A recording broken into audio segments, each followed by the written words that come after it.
Hello everyone, I'm Anna Shadbolt at Melbourne, and I'm going to go through some of the initiatives we've had over the past and some of the things we've learnt and some of the things we hope to do in the following year.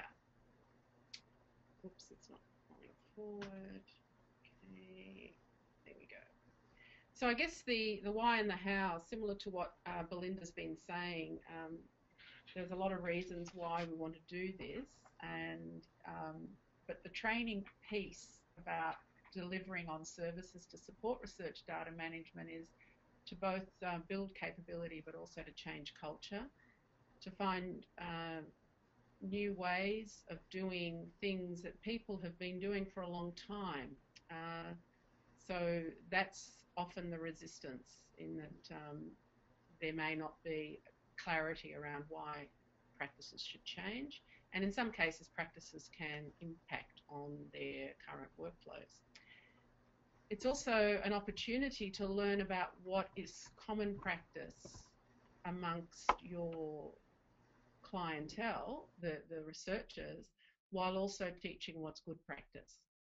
And so using training as a great opportunity to collect intel about what's going on is a definite bonus and definitely worth documenting when you train. We have training that's targeting very much our research higher degree students, which we refer to as our graduate researchers, and we have training that focuses on staff. Even though students can attend staff training, generally the graduate researchers training is just for students. So basically we have two key focuses. One is around information awareness raising and outreach, and then within training that it currently exists and how to integrate it within accredited programs, seeing that if it actually counts to study and has assessment tasks, etc., then you have a captive audience, and I'll tell you about a couple of initiatives that we've had here. So we'll start with the UpSkills program. This has been going for quite some time, and it has been reported on, and you can look at documentation from as far back as 2009 and eResearch Australasia. This grew out of our research director, who was Leon Sterling at the time, and was keen to get a breadth of eResearch types of knowledge base shown to students so that they would be better able to be consumers of new initiatives in technology to help them with their research activities, and believing, again, as it is a culture change component, that the earlier we can start, the better. The types of topics that we have included, the way UpSkills works, it's usually between 1.5 and 2 hour workshop, where we tend to get about 20 to 30 RHDs coming along, generally Masters by Research and PhD students, though any postgraduate student could attend. In the research data management space, we have separated out the sciences from the humanities and social science, although it's not strictly adhered to. If people want to come along to the science or to the humanities, even though they belong to another, that's not restricted. And they're offered by a range of people, and well, this year Versi and ANDS actually delivered our program to the science group, and the ESRC, which is a Digital Humanities and Social Science Centre, research centre within the library here, delivered the one for the humanities. These documents are available if people want to have a look at what they do.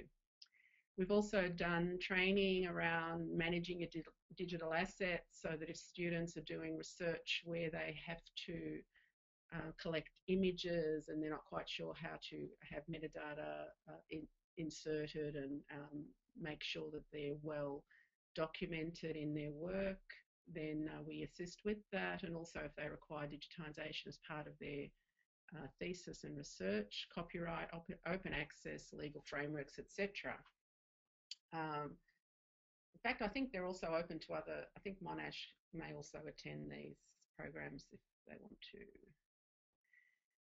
So then we go to the, these were again RHDs, where we have developed programs that exist within accredited programs. The Melbourne model has specialist programs within the Masters of Science, and it also has what we call breadth subjects, which are meant to cut across multiple disciplines within various degrees.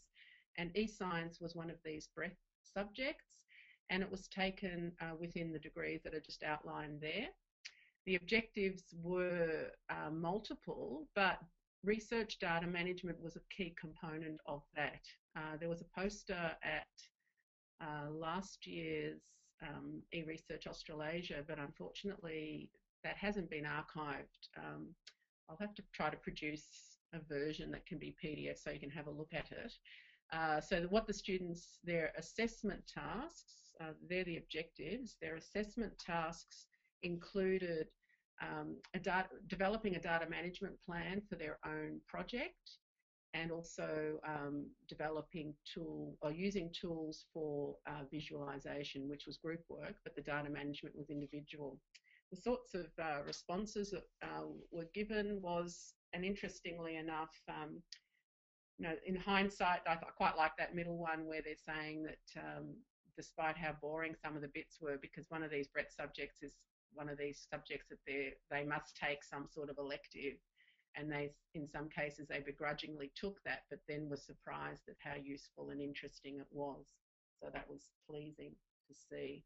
It was, the actual subject was taught by our information systems people within the science faculty. The other new initiative which started this year, and this is quite fresh and is only being, I guess, trialled this year and will obviously undergo a significant review.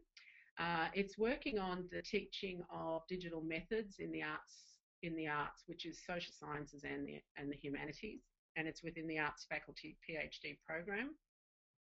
And as you can see, it's 12 hours of basically 6 two-hour block workshops around particular introductory areas, and then some more specific tool development, utilisation and skill development depending on the type of projects people are doing in their work. It was spearheaded by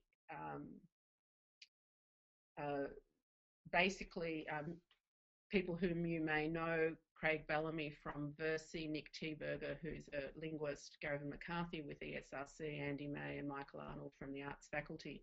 So these people were have always considered the importance of this area, and again there is an assignment required to actually look at what digital methods were employed in their research, and they produce an assessment tool. Some of the initial feedback that I got from Gavin was that he's really quite surprised that at this stage there is still a lot of there's very limited skills in digital methodologies amongst students, and so probably it's worth considering even going back to the undergraduate level to start developing strengths. So even though we have digital natives coming through, in terms of some of the tools that are around in digital methodologies in research, there's not a lot of exposure, and so that's a potential new area that may emerge from this. And so then the other main, the main way I'm involved in terms of delivery of training is around the outreach, information and awareness, which was very much part of the ANZ projects that we participated in, but we had already started in this area in terms of looking at our policies and how we get the message across. The general recipe for these forums is that we usually have one key thing that's a bit of a new initiative or something a bit different, and one of them, like last year, earlier this year, for example, was the change in our privacy policy. We did that as a way of bringing people in, and then we go through the regular format of, you know, why is it important? How might you some tips around that, and some ideas about tools that we may have that would help, and then where can they get services. We've also, but bearing in mind that this is a very superficial, very broad brush, it gets a very broad cross-section across the university, so it's very difficult to have targeted content because of the unknown of who's going to be coming along. We often get between 40 and 75 people coming to these sorts of things, so we get a good opportunity to spread the message, and then hopefully we tend to get at least 5 or 6 referrals coming out of that with the types of questions people ask. I've put a link in there where you can go and have a look. We have all our, generally, unless they have fallen off, we record these, and we also have the slides freely available online if you want to have a look. What I believe is probably the better way to go if you have the resources, of course this is resource intensive, is to actually try to squeeze your way into researcher-focused groups, which would be department or faculty forums, generally by invitation, where you would have, again, this formula where you would try to get one of the senior researchers in that faculty to share their views on how the benefits of data management has helped them in their own work, also around data sharing and archiving. And in the case that we've used is people who were involved in the data capture projects, for example, seeing how being involved in some of those projects facilitated them. We always have Melbourne Research talking about the good, that's an interesting word, good proactive practice, I guess, that we want to push the importance of research integrity, not from a punitive sense, but about doing good research and having documentation, etc., as well as the compliance side around policy and the funder expectations. And we always have a library ITS component where we outline opportunities for collaboration and also what support services we have. The other area that we've been looking at is working directly with library liaison teams, and in fact we've used Belinda's model that she outlined with our library teams as an introduction to research data management, again trying to, I guess, find their own comfort zone in terms of where they want to come in this work, and this will grow as people and researchers require more, I guess, create more demands. We've also done introduction to e-research initiatives, infrastructure and services from our technical teams, and also around asset management and digitisation, so that we see this as an opportunity for us to get referrals, because through an introductory awareness, when librarians speak with their clients, they're able to point them and give us a referral if there are needs in this area.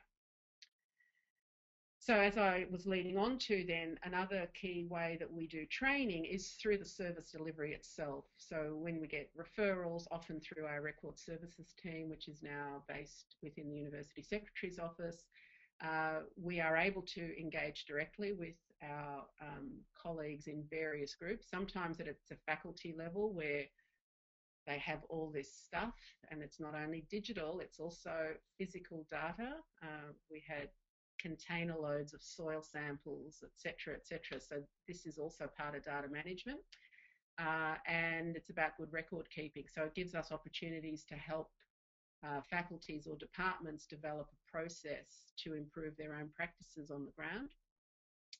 We also find that through projects themselves, you have a project, then if the project actually gives a payoff to researchers, we're also again collecting a knowledge base from the process of providing or getting business requirements for projects, and that's what we've been doing with our digital preservation initiative, where we are using various groups to review the types of content they have and what sort of workflows they need, etc., to develop our digital preservation strategy and roadmap.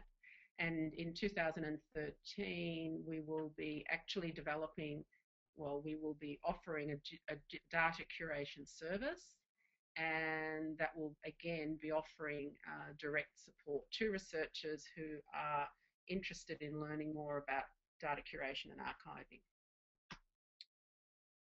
And the final thing that we are running next year is we are going to develop what we class as an immersive training program for support personnel, where we will be, this is a collaboration with the UK on a project around immersing, training our support people in the key areas around research data management and curation.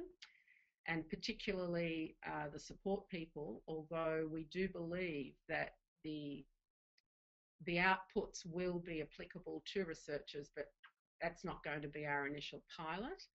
And it will be run in 2 universities, our own and one in the UK. And we're very keen, well, it'll happen for all of next year, and we will definitely be sharing all the outputs freely to people who are interested. And that is me, or that's the end for my presentation.